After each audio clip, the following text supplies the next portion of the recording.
네, 우리 함께 같이 기도하고 또 우리 오늘 새로운 주제를 갖고 우리 수요 성서학당 시작하겠습니다.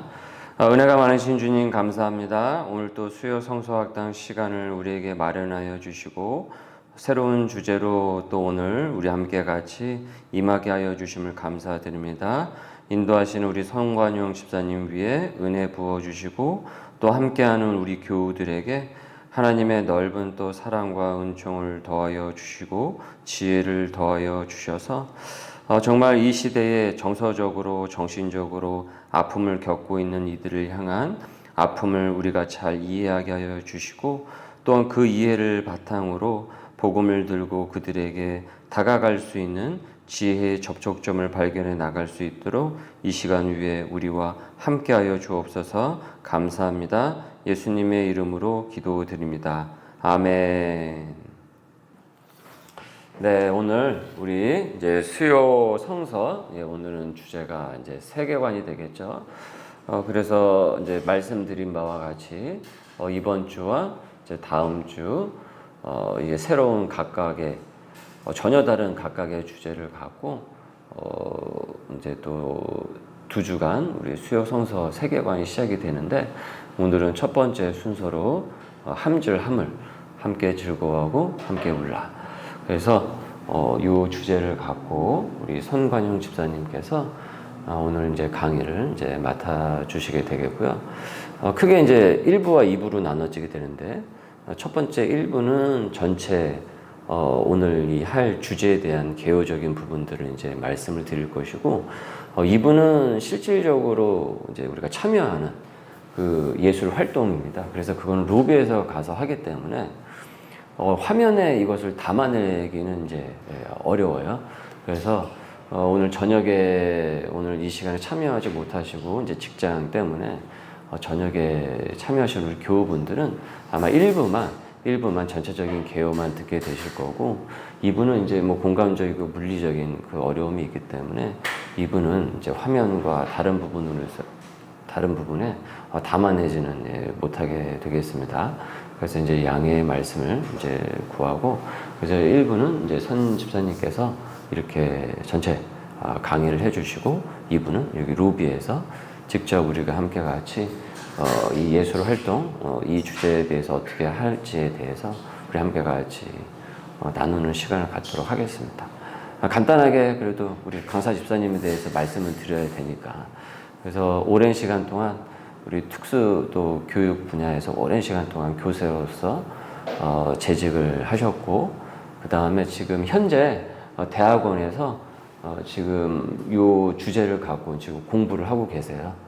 그래서 또 따끈따끈한 주제를 갖고 또 이 시대에 되게 필요한 주제를 갖고 말씀을 하시니까 함께 같이 잘 경청하시고 큰 도움이 되시기를 바라겠습니다.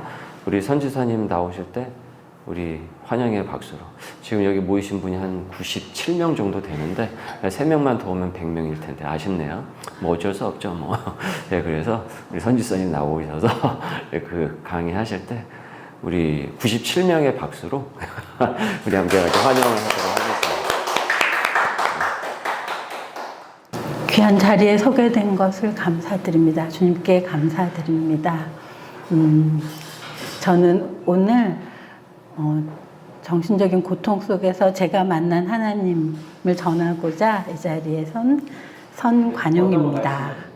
감히 이 자리에 설 수 있을까 싶어서 그냥 로비에서 하겠다고 계속 우기다가 이렇게 들어왔는데요. 이런 용기를 주신 것은 제 얘기를 하는 것이 아니라 제가 만난 하나님의 은혜를 전하는 과정이라고 생각하고 이 시간을 허락하여 주신 것을 감사드립니다. 또 이렇게 와주셔서 이렇게 들어주시니 감사드립니다. 제가 오늘 함께 나누고자 하는 것은 함을 함께 즐거워하고 함께 우는 것이 무엇인가 나눠보고자 합니다.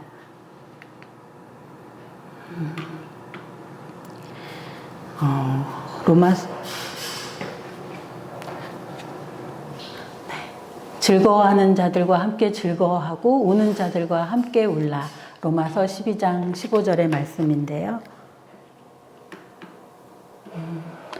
오늘 전체적인 내용은 우리 찬양했고 저의 간증, 정신적인 고통 가운데 내가 만난 하나님에 대해서 전해드리고 그리고 2부 활동으로는 공감 활동과 예술 활동을 밖에 로비에서 해보고자 합니다. 요거는 좀 이따가 나눌 거고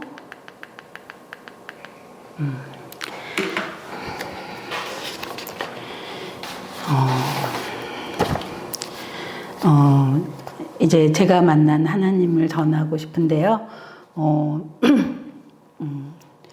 저는 정신적으로 극심한 고통을 겪는 중에 만난 하나님을 찬양하고 싶습니다.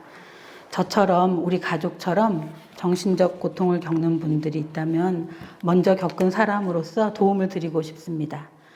우리 가족을 위해 기도해 주시는 교회 공동체는 감사한 마음과 함께 저의 기도 제목을 좀 더 자세히 나누고 싶습니다. 몇 주 전 목사님께서 주일 설교 중 AA, 그러니까 알코올 중독자 회복 모임의 창시자의 일화를 이야기하셨습니다.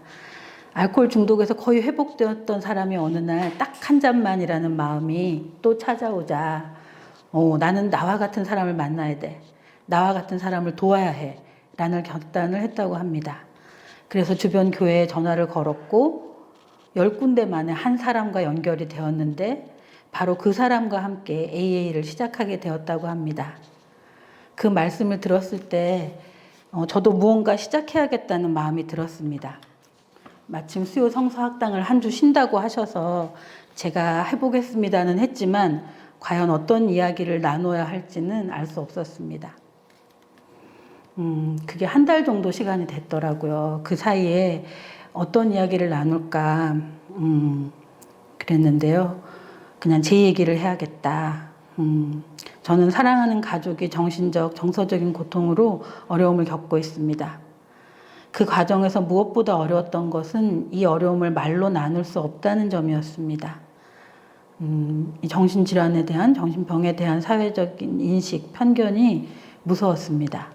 그런데 돌아보니 저 역시도 병에 대해 잘 알지 못해서 두려움이 많았습니다. 한참 그런 고생의 시간을 거치고 보니 이제 두려움에서 이해로, 사랑으로 돌아서는 시간이었습니다. 어떤 고생을 거쳤는지를 말하기가 어렵더라고요. 지금도 제 입으로 잘 안 나오고 여전히 그것에 대해서는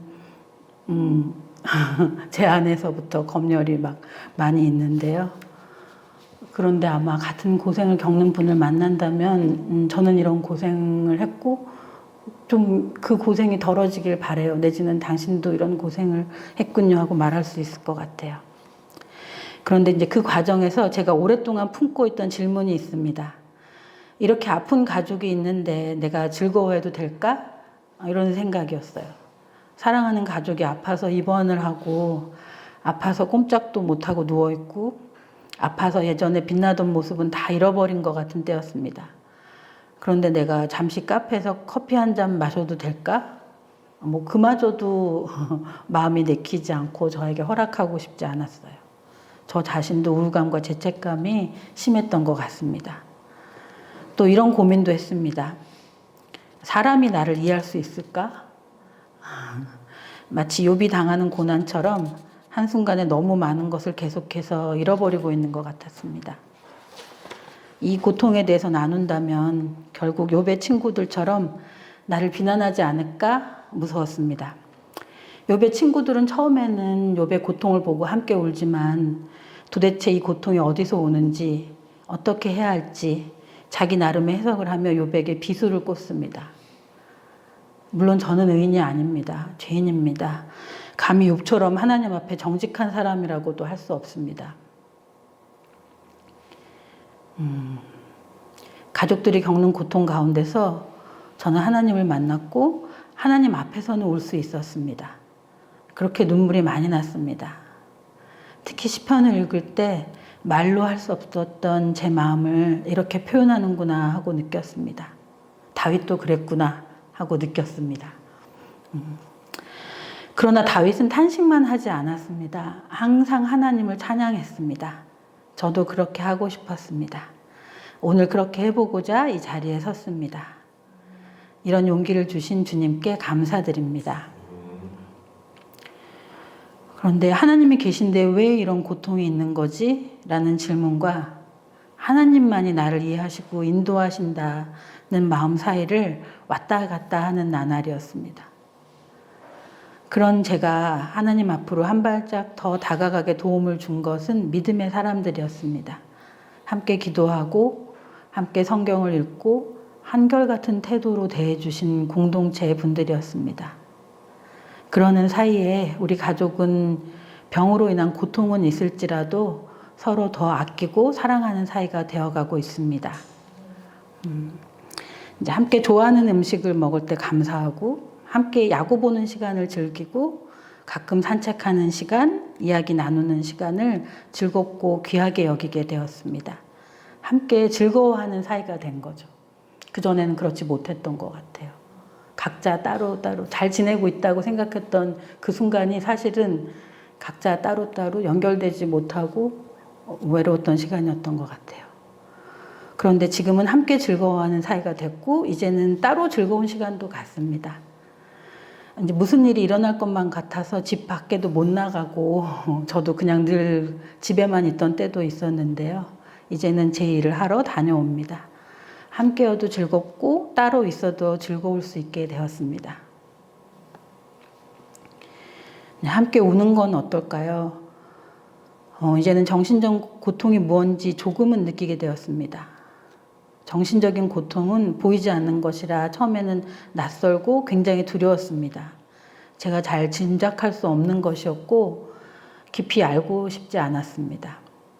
피검사나 엑스레이 같은 일반적인 검사로는 그 고통의 수치나 원인을 알기도 어렵습니다. 겪는 사람이 말해야만 알죠. 근데 때로 말하지 않아도 사실 그의 행동으로 다 드러납니다. 밥을 못 먹고 잠을 못 자고 하던 일을 도무지 할 수 없게 되고 감정을 느끼기 어려워지거나 불안이 심해지거나 아니면 너무 기분이 들뜬다거나 사실 이런 모습은 우리 모두에게 누구에게나 다 있는 모습이기도 합니다. 그래서 그 고통이 일시적인 건지 계속될지 그것도 좀 알기가 어려웠습니다. 그래서 그런 잘 모르는 고통의 세계에 대해서 도무지 발을 내딛고 싶지 않았습니다. 전문가가 있다면 다 알아서 해주었으면 좋겠는데 입시도 막 이렇게 전문가가 콕 찍어서 해준다고 하는데 이 치료는 어디 가서 어떻게 하세요 하고 콕 찍어서 해주는 전문가가 있었으면 하고 바랬는데 그렇게 다 알아서 해주는 전문가는 없었습니다. 하지만 이제 같은 병으로 고생하는 환우들, 가족들, 그와 관련된 책, 모임을 통해서 고통에 대해 더 알게 되었습니다. 잘 모르는 것이지만 사랑하는 사람을 이해하고자 그가 겪는 고통에 대해서 궁금함을 갖고 배워가고 있습니다. 그 가운데 놀라운 회복의 이야기를 보고 듣고 있습니다. 표정이 밝아지고 집안의 분위기가 바뀌고 새로운 사명을 발견하여 살아가는 모습을 봅니다. 예수님이 그 가정의 주인이심을 곁에 있는 사람들은 누구나 알 수 있을 정도로 그렇게 회복된 모습들을 봅니다. 우리 가정도 그 과정 중에 있음을 믿음으로 선포하며 감사드립니다. 함께 운다는 것은 그 고통에 귀 기울이고 곁에 있어주는 것이라고 저는 느낍니다. 그런 사랑을 받았습니다. 우리 교회에 와서 정말 그 시간 동안 한결같은 모습으로 이렇게 대해주신 것을 너무나 감사드립니다. 느린 걸음으로 신앙의 길을 갈지라도 곁에서 한결같은 모습으로 있어준 우리 지체들, 목사님과 전도사님께 너무나 감사드립니다. 그분들 속에서 주님의 선하심을 더욱 가까이 느끼고 있습니다. 그런 가운데 오늘 정말 어떤 말을 전하고 싶은 걸까 했을 때 그냥 이건 것 같아요. 하나님은 정신적인, 정서적인 고통을 겪는 이들에게 관심이 많으시다. 제가 겪는 애통한 마음에 비할 수가 없이 더 큰 사랑으로 이 연약한 이들을 사랑하신다는 것을 알게 되었습니다. 그래서 혹시라도 정말 왜 이런 고통을 겪고 있고 하나님은 나를 보고 있는 걸까라고 생각하신다면 하나님이 정말 가까이 오기를 바라고 계시고 부르고 계시고 지금도 보호하고 계신다고 말씀드리고 싶습니다. 저에게도 한없는 기회와 사랑을 주고 계신 것을 믿습니다. 그리고 살아가라고 말씀하십니다. 피투성이 일지라도 살아있으라고, 살아있는 것만으로도 애쓰고 있다고 말씀하시는 것 같아요. 근데 그냥 살아있는 게 아니라 함께 즐거워하고 함께 울라고 이제 그렇게 말씀하시는 것 같아요. 그럼 함께 즐거워하고 함께 운다는 것은 어떤 것일까요? 저는 주님께 지혜를 더 구하고자 합니다. 우리 공동체 안에서 함께 즐거워하고 함께 울고자 합니다. 들어주셔서 감사합니다.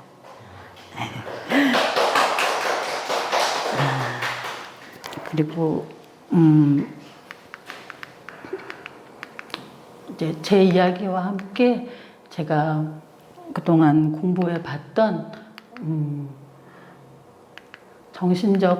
정서적 고통이란 건 뭘까 조금 간략하게 말씀드리려고 해요. 정신적, 정서적 고통이라고 한다면 신체적인 고통처럼 겉으로 드러나지는 않지만 우리 안에서 느끼는 고통, 고난이죠. 다들 있으실 거라고 생각해요. 그런 고통, 말로 표현할 수 없었지만 정말 몸으로 느껴지는 것과 같은 그런 고통이 있다고 생각하는데요. 이게 이제 지속되면 삶의 질을 심각하게 떨어뜨리고 일상 기능도 방해할 수 있는 그런 고통입니다. 정신적 고통과 정서적 고통을 조금 나눠봤는데요. 정신적인 고통은 생각과 인지 기능에도 영향을 미치는 것으로 불안, 우울, 혼란, 죄책감, 무가치감, 자살 충동 등이 나타날 수 있고 주요 정신증이라고 하는 우울증, 조현병, 조울증 등이나 이런 상실의 경험에서 비롯되기도 합니다. 정서적 고통이 좀 더 우리가 자주 느끼는 것일 수도 있겠는데요. 감정에 직접적인 영향을 주는 고통으로 슬픔, 분노, 외로움, 두려움, 불안, 좌절감, 감정 기복 등의 상태로 타인과의 관계에서 생기는 갈등, 소외, 무시 경험에서 기인하기도 합니다.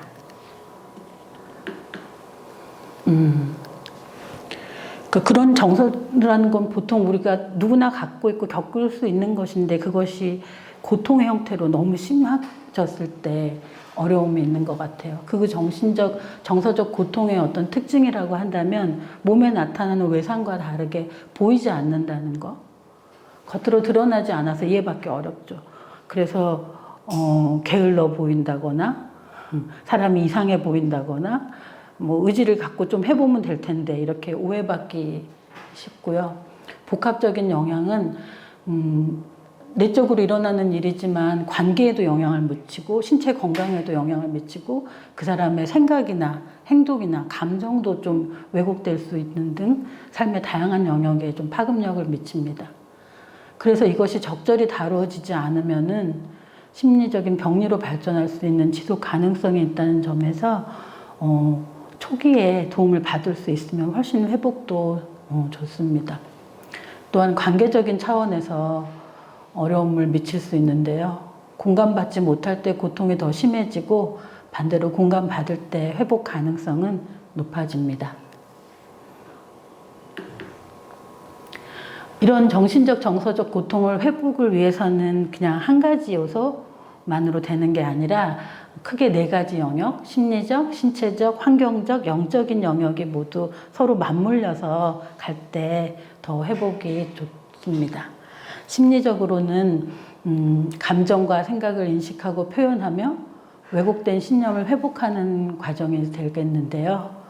이때도 공감적으로 경청하는 거, 또 자기 정서를 표현하고 훈련하는 거, 그래서 미술치료나 인지행동치료와 같은 치료나 상담, 또 외부의 상담을 받지 않더라도 자기를 돌보는 행동, 또 긍정적인 자기 대화, 이런 것이 심리적 회복의 어떤 활동이 될 수 있겠고요.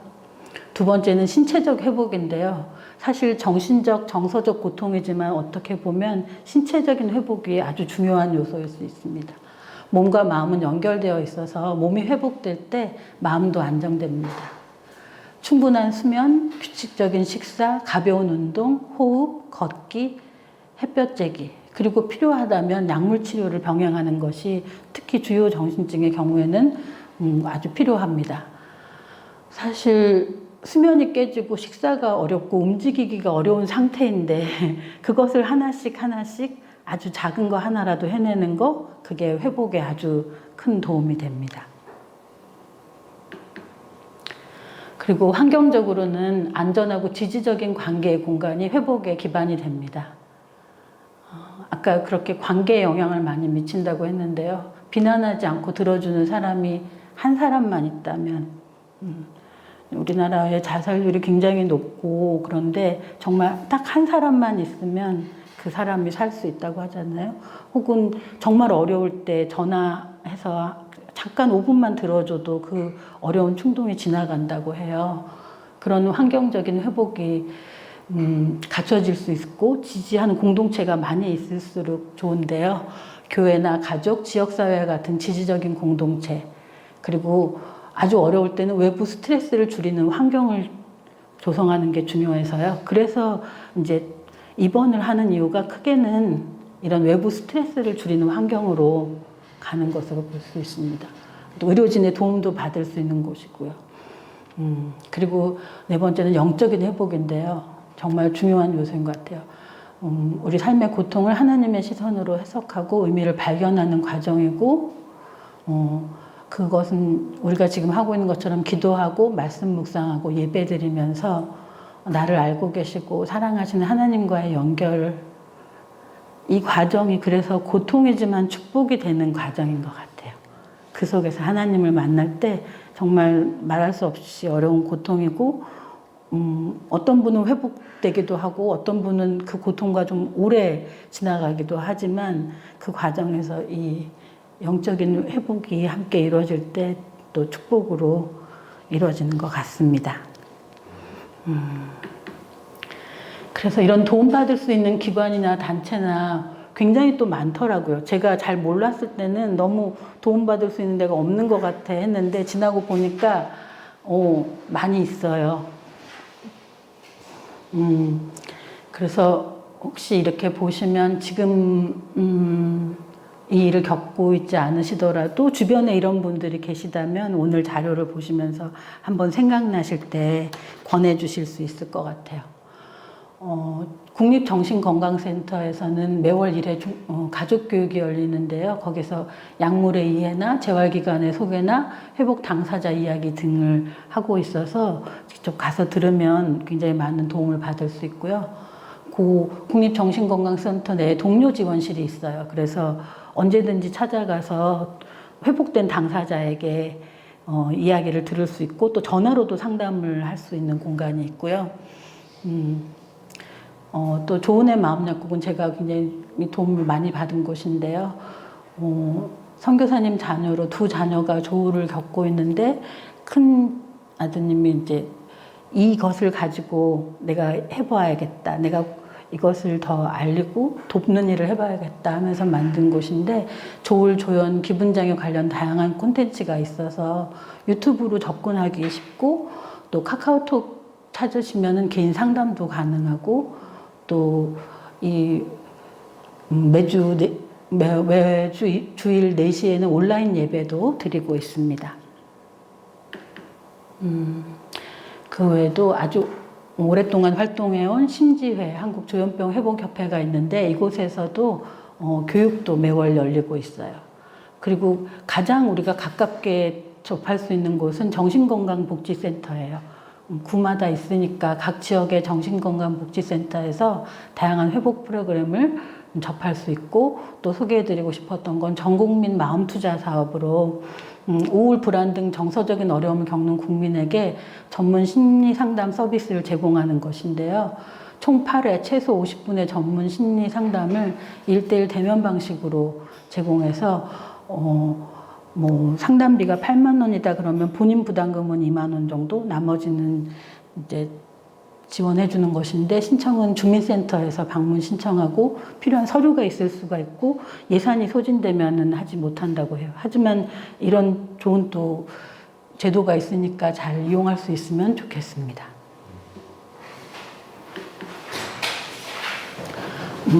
그리고 또 이제 제가 도움 받았던 도서들인데요. 첫 번째는 사랑하는 사람이 정신질환을 앓고 있을 때 조현병과 주요 정동장애 등 정신질환을 앓는 사람과 가족을 위한 안내서예요. 제가 이렇게 책을 고르고 보니까 이 5권의 책에 공통점이 있는데요. 모두 의사분들이 쓰신 거예요. 본인이 당사자이거나 아니면 가족이 겪었거나 그런 경우들인데요. 두 번째 희망의 심장박동 같은 경우는 조현병 약을 연구하던 의사가 본인이 조현병의 경험을 하게 되고 그 이후로 자신이 정말 도움을 받았던 거는 어떤 의사보다도 자신이 입원했을 때 자기 말을 들어준 견습생 같은 분이었대요. 그래서 그 대화가 얼마나 중요한지, 열린 마음으로 한 사람을 대하는 것이 얼마나 중요한지 그런 마음의 심폐소생술에 대해서 이야기하고 있습니다. 세 번째 책은 딸이 조용히 무너져 있었다. 그래서 의사 엄마가 기록한 자녀의 그 조울, 자해 이런 경험들을 의사 엄마 입장에서 겪은 것을 쓴 것인데요. 굉장히 요새 많이 일어나고 있는 일들에 대해서 어머니가 담담하게 써내려가고 있습니다. 그리고 네 번째는 인생이 지옥처럼 느껴질 때라는 책인데 그 인지행동 치료 중에서도 가장 최근에 또 도움을 많이 받고 있고 그런 변주법 행동치료자의 창시자인 마샬 린네한이라는 임상 심리학자가 썼는데 이 책을 낼 때가 본인이 회고로처럼 한 거였는데 그 자리에서 이제 어떤 정신과 병동의 강당에서 자기 책을 발표하면서 그때 처음 이 사람이 이제 자기 얘기를 했어요. 몇십 년 전에 내가 여기 있었습니다. 고등학교 때 갑작스럽게 찾아온 극심한 정신질환으로 정말 말할 수 없이 거의 병원에서 손을 놓아서 치료가 어려웠던 사람인데 이후에 회복되고 또 그러면서 심리학자로 활동을 하다가 자신도 얘기하려고 했을 때 자신의 교수가 말렸었대요. 지금 너가 그걸 밝히는 건 별로 도움이 안 돼. 그랬는데 이제 대가가 되고 난 후에 얘기한 거예요. 이렇게 회복될 수 있다라는 메시지를 전하고 싶었던 것 같고 나도 그 자리에 있었습니다. 라고 얘기했던 것 같아요. 그리고 다섯 번째는 나와 나의 가족이 경험한 ADHD. 그래서 소아정신과 의사로 미국에서 오랫동안 활동하신 수잔 전 박사가 본인도 ADHD, 자신의 딸도 ADHD라는 거를 뒤늦게 아셨대요. 딸이 ADHD라는 걸 보고 나서 그렇게 수많은 아이들을 진료했고 그랬는데 나에게도 그러면서 이제 그 가족의 이야기를 전하면서 특별히 ADHD 경향이 있는 아이를 대할 때 부모님들에게 이렇게 해주시면 좋겠습니다 하는 내용을 담은 책인데 이 책은 저는 접하기만 하고 아직 보지는 못했습니다. 이 외에도 요즘 굉장히 정신질환 관련해서 회복의 이야기라든지 굉장히 많이 나오고 있어요. 그래서 필요하신 책들을 보는 것도 도움이 될 것 같습니다. 저는 책에서 도움을 많이 받았습니다. 네, 오늘 이렇게 저의 간증과 또 제가 나누고 싶은 정신적, 정서적 고통에 관한 이야기들을 해보았습니다.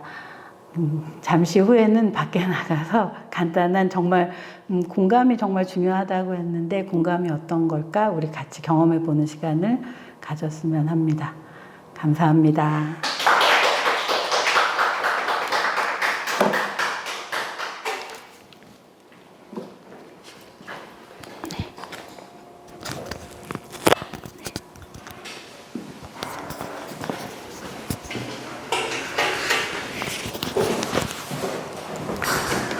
네, 아주 열심히 준비하셔가지고,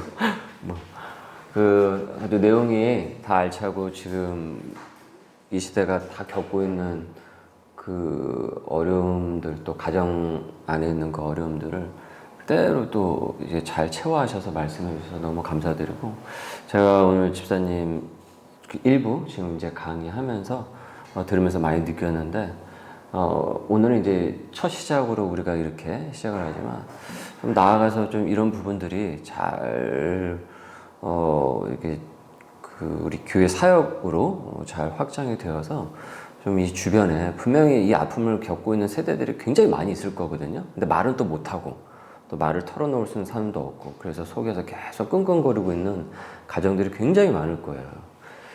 그건 뭐 조사를 하지 않아도 그건 뭐 이 시대가 지금 안고 있는 아픔인지라, 좀 이것이 우리 소명의 교회를 통해서 잘 좀 사역으로 이루어져서 좀 하나님을 만날 수 있는 접촉점과 또 이 마음의 평강을 얻을 수 있는, 그래서 가정이 또 세워질 수 있으면 더 좋겠다, 이런 생각을 다시 한번 해봤습니다. 네, 오늘 하여튼 1부에 대한 내용은 우리가 이제 이렇게 마치도록 하고요. 2부는 여기 로비에 가서 이제 하도록 하겠습니다.